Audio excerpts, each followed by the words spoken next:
नमस्ते। कभी कभी ना सुई धागे से बुनी एक तस्वीर हजारों शब्दों से ज्यादा कह जाती है। आज हम एड्रियन रिच की एक ऐसी ही छोटी लेकिन बहुत शक्तिशाली कविता आंट जेनिफर के बाग की दुनिया में चलेंगे। ये कहानी सिर्फ एक कलाकृति की नहीं है, ये एक महिला की दबी हुई आवाज, उसकी आजादी की चाहत और उसकी कला की कभी ना खत्म होने वाली ताकत की कहानी है। तो चलिए इस खूबसूरत बनावट के धागों को एक एक करके खोलते हैं। कविता की शुरुआत ही देखिए कितनी कमाल की है। एक झटके में हमें एक रंगीन और एनर्जी से भरी दुनिया में ले जाती है। जरा कल्पना कीजिए, एक पर्दा है जिस पर चमकीले पुखराज जैसे पीले बाघ उछल कूद कर रहे हैं। ऐसा लगता है मानो वो किसी हरे भरे जंगल के राजा हों। ये शब्द हमें सीधे आंट जेनिफर की कला और उनकी कल्पना के दिल में उतार देते हैं। तो चलिए सबसे पहले मिलते हैं इस कहानी के असली हीरो से, यानी उन बाघों से। ये सिर्फ जानवर तो नहीं लग रहे हैं ना? आखिर आंट जेनिफर ने अपनी कला में इन्हें ही क्यों चुना? ये क्या दिखाते हैं? देखिए जरा इन बाघों को, वो गर्व से उछल रहे हैं। उनमें आत्मविश्वास कूट कूट कर भरा है। वो चमकीले हैं, निडर हैं, मतलब वो साहस, शक्ति और एक ऐसी बेफिक्र आजादी का प्रतीक हैं जिसे कोई बांध नहीं सकता। असल में ये बाघ वो सब कुछ हैं जो शायद आंट जेनिफर खुद अपनी जिंदगी में होना चाहती थीं, लेकिन हो नहीं पाई। लेकिन हर कहानी के दो पहलू होते हैं। बाघों की इस चमकीली निडर दुनिया के ठीक पीछे एक बिल्कुल अलग हकीकत है। एक ऐसे कलाकार की हकीकत जिसकी अपनी दुनिया इतनी आजाद नहीं है। तो अब हम मिलते हैं खुद आंट जेनिफर से, और यही इस कविता का असली दिल है, ये कॉन्ट्रास्ट। एक तरफ उनकी बनाई हुई कला है, गर्व से भरी, बेखौफ और जिंदा दिल, और दूसरी तरफ खुद वो कलाकार, डरी भी, सहमी भी, बोझ तले इतनी दबी हुई कि उसकी उंगलियां तक कांप रही हैं। ये एक बहुत ही गहरा और दिल तोड़ने वाला विरोधाभास है। तो आखिर आंट जेनिफर के इस डर की, इस बोझ की वजह क्या है? कविता हमें एक बहुत बड़ा इशारा देती है, अंकल की शादी की अंगूठी। और ये सिर्फ एक गहना नहीं है, नहीं, ये एक प्रतीक है। उनके शादीशुदा रिश्ते का भारी बोझ, सामाजिक दबाव और वो सारी जिम्मेदारियां जिन्होंने उनकी अपनी पहचान को कहीं कैद कर लिया है। तो क्या इस बोझिल जिंदगी में उम्मीद की कोई किरण नहीं है? क्या आंट जेनिफर की कहानी सिर्फ इस घुटन में खत्म हो जाएगी? नहीं, कविता का जो आखिरी हिस्सा है वो हमें दिखाता है कि कैसे कला जिंदगी की हदों को भी पार कर जाती है।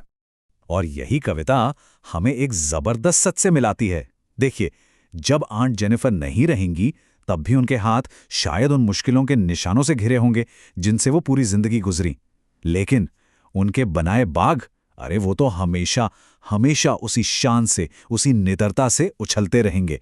मतलब उनकी कला उनकी पीड़ा से कहीं ज्यादा ताकतवर साबित होगी। तो यहां सबसे जरूरी बात यह है कि कलाकार शायद समाज के दबाव में खत्म हो जाए, लेकिन उसकी बनाई हुई कला, उसकी रचनात्मकता वो अमर हो जाती है। कल्पना जो है वो कठोर वास्तविकता पर हमेशा जीत हासिल करती है। आंट जेनिफर चली जाएंगी पर उनके बाघ हमेशा जिंदा रहेंगे।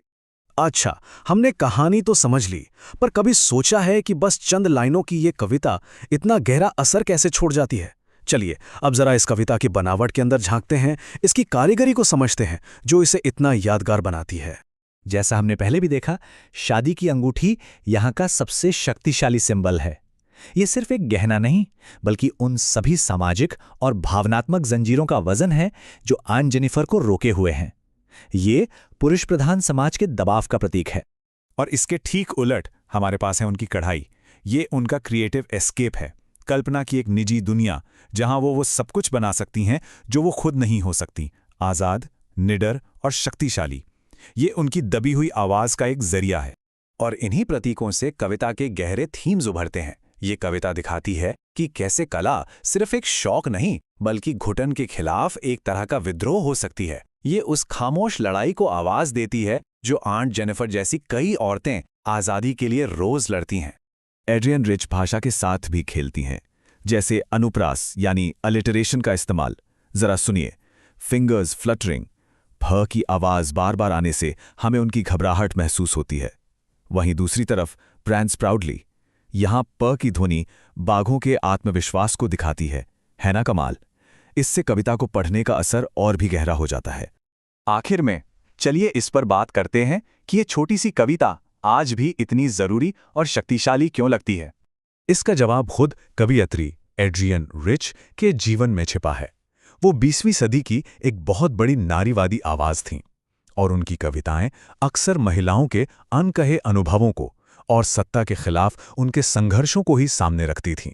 तो समझिए कि आंट जेनिफर भी उसी संघर्ष का एक चेहरा है। यही वजह है कि ये कविता एक शक्तिशाली सामाजिक टिप्पणी बन जाती है। ये उन अनगिनत महिलाओं की चुप्पी को आवाज देती हैं जो एक पुरुष प्रधान समाज में अपनी पहचान और स्वतंत्रता के लिए लड़ती हैं। ये हमें याद दिलाती है कि एक इंसान का व्यक्तिगत अनुभव अक्सर एक बड़े राजनीतिक और सामाजिक मुद्दे का ही हिस्सा होता है। आंट जेनिफर ने अपनी आज़ादी अपने बागों में पाई, अपनी कला में, और ये कविता हम सभी के लिए एक ज़रूरी सवाल छोड़ जाती है। जब हमारी अपनी दुनिया हमें बंधी हुई महसूस कराती है, तो हम अपनी ताकत और आज़ादी को कहाँ ढूंढते हैं? हमारे अपने बाग कहाँ हैं?